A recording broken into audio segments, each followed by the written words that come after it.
அக்கா, என்னப்பா ரோஷினி, எதுக்குப்பா கூப்பிட்ட? அக்கா பாப்பா மாடி கூட்டு போட்டுமா? சரிப்பா, கவனமா கூட்டிட்டு போயிட்டு வா.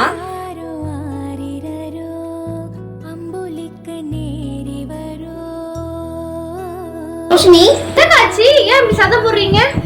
பாப்பாவை என்ன சொல்லி கூட்டிட்டு போன? நீ எப்படி கூட்டிட்டு போற? ஏன்க்கா மாடிக்கு தானக்கா கூட்டிட்டு வரேன். மாடிக்கு தான்ப்பா கூட்டிட்டு வர. ஆனா நீ முன்னாடி போற, அவ பின்னாடி வரா. குழந்தை விழுறதுக்கு நிறைய சான்சஸ் இருக்கு. அப்ப எப்படிக்கா கூட்டிட்டு வரணும்? மாடியில ஏறும்போது குழந்தைங்களை முன்னாடி கூட்டிட்டு போயிட்டு நம்ம பின்னாடி வரணும். இறங்கும் போது நம்ம முன்னாடி இறங்கி அவங்கள பின்னாடி இறக்கி விடணும். அப்படியே இல்லைன்னா அவங்கள தூக்கிட்டு போகணும், இல்லைன்னா கை பிடிச்சு கூட்டிட்டு போகணும். அப்படி இருந்தா மட்டும்தான் நம்ம குழந்தைங்களை சேஃப்டியா கூட்டிட்டு வர முடியும். புரிஞ்சுதா? நல்லா புரிஞ்சிச்சுக்கா. இனிமே நான் அப்படி செய்ய மாட்டேன். குழந்தைங்க தான் நம்ம உலகம். இவங்களை பத்திரமா பாத்துக்கிறது நம்ம கடமை. அதனால சரியான வழியில கூட்டிட்டு வரணும்.